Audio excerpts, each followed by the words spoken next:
喜欢把动物的尸体挂在树枝上或者铁钩上，这样的行为令人胆颤，因为这种行为看起来很变态，所以这种鸟被人们称为屠夫鸟，其学名叫做伯劳鸟。伯劳鸟的分布比较广泛，在亚洲、欧洲、非洲等各国都有分布。伯劳鸟体型比较小，才有10几厘米长，但是它的嘴很大，嘴尖略勾，与鹰嘴类似，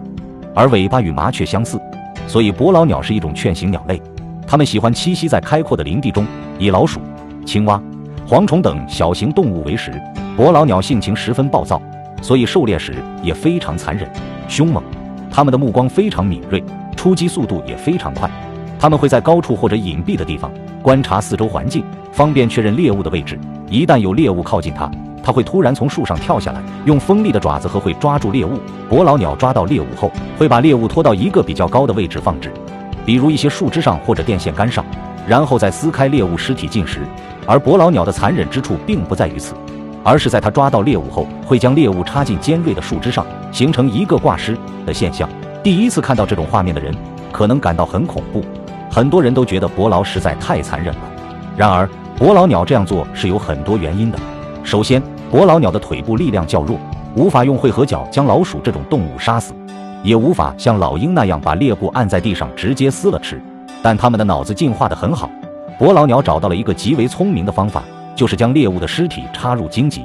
带刺的树枝或铁丝网上，在外部力量的帮助下把猎物杀死，而且这样做还能把猎物固定好，然后方便撕扯动物进食。此外，悬挂猎物的尸体还有2个妙用，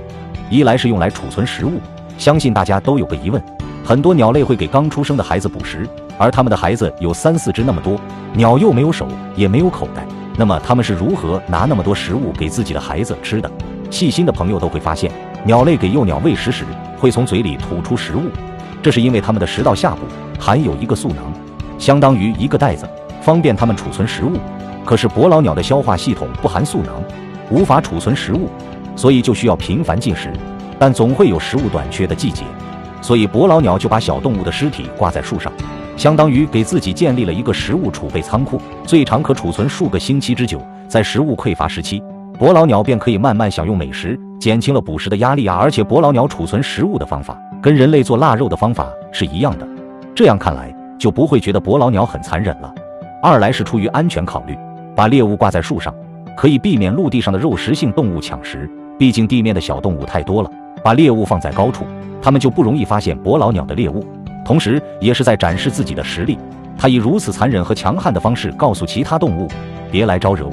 否则下场就会像这些猎物一样，从而很好地保护了自己的领地安全。还有，伯劳鸟也需要配偶繁殖后代，它们不仅需要通过鸣叫吸引异性，还会用树枝上的猎物证明自己的狩猎能力来吸引异性。通过专家研究发现，雄性伯劳鸟挂的猎物越多，就越容易得到雌性伯劳鸟的青睐。真没想到伯劳鸟娶老婆也那么难，幸好雄性伯劳鸟很有担当，它会和雌性伯劳鸟共同饲养孩子，所以为了饲养家庭，雄性伯劳鸟会储存很多食物留给配偶和孩子们吃，所以储存在树枝上的腊肉很多时候是伯劳鸟用来饲养家庭的，真是令人敬佩。看完后你有何感想？